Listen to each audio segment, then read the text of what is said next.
పూర్వము ఒక కాకి పాపం బాగా పిసినారు వాళ్ళందరూ కూర్చొని ఒక సభ చేసుకుంటున్నారు.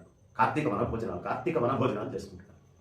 ఆ కార్తీక వనభోజనాల్లో వాళ్ళందరూ పిసినారు వాళ్ళు తినేదే తక్కువ, చెయ్యి కడుక్కుంటూ ఉంటే ఆ పడ్డటువంటి మెతుకులు రోజు మిగిలిన కాసిని తిని తిని తిని ఒక కాకి బాగా బలిసింది.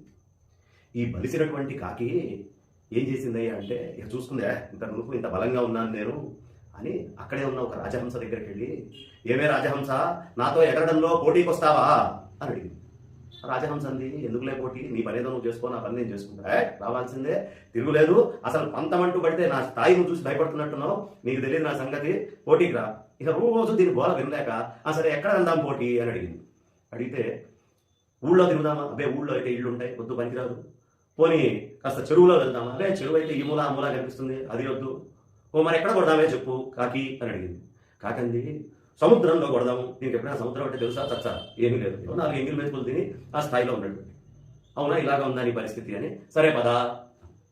దీనికి సముద్రం తెలియదు, పాడు తెలియదు, రెండు కలిసి పోటీగా వెళ్ళటం మొదలుపెట్టాయి. రాజహంస ఒక్కసారి ఇట్లా రెక్కలు పట్టంగానే మైళ్ళ దూరం అట్లా వేగంగా వెళ్ళిపోతుంది. ఇక ఇది 1 మైలు వెళ్ళేటప్పటికీ కాకి తపతపతప 1000 సార్లు రెక్కలు పట్టుకుంది. ఆ మైలు వెళ్ళాక అది తిన్నటువంటి ఎంగిలి మతుకుల బలం మొత్తం తగ్గి వెనక్కి వెళ్దామని చూస్తే ఎక్కడా భూమి కనిపించలేదు దానికి. ముందరికి వెళ్దామా, నీళ్లు, ఇదేమిట్రా ఎక్కడా నీళ్లు కనిపించట్లేదు అని ఎక్కడో ఉన్నటువంటి ఆ రాజహంస గుర్తు కూడా కనిపించకుండా వెనక్కి రాలేక ముందరికి పోలేక ఆ సముద్రంలోనే పడి చచ్చిపోయింది.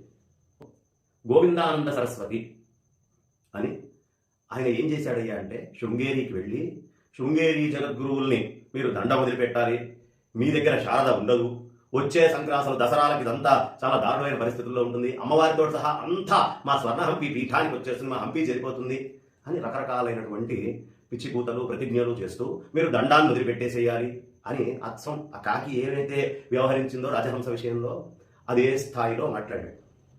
కానీ ఆయనకు అర్థం కానిది ఏమిటి అంటే, కాకి పరిస్థితి ఏదో మన పరిస్థితి కూడా అదే అవుతుంది భవిష్యత్తులో అని. సంవత్సర కాలం గడిపించాడుగా.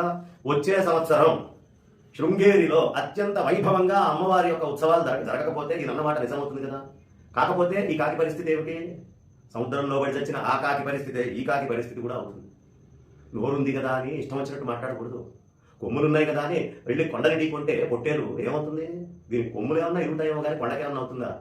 కాబట్టి మన స్థాయి ఏమిటి, మనం ఏమిటి, ఎంతలో ఉండాలి అనే విషయాలు ఇప్పుడు తెలుసుకొని ఉండడం అనేది చాలా సబబైన విషయం.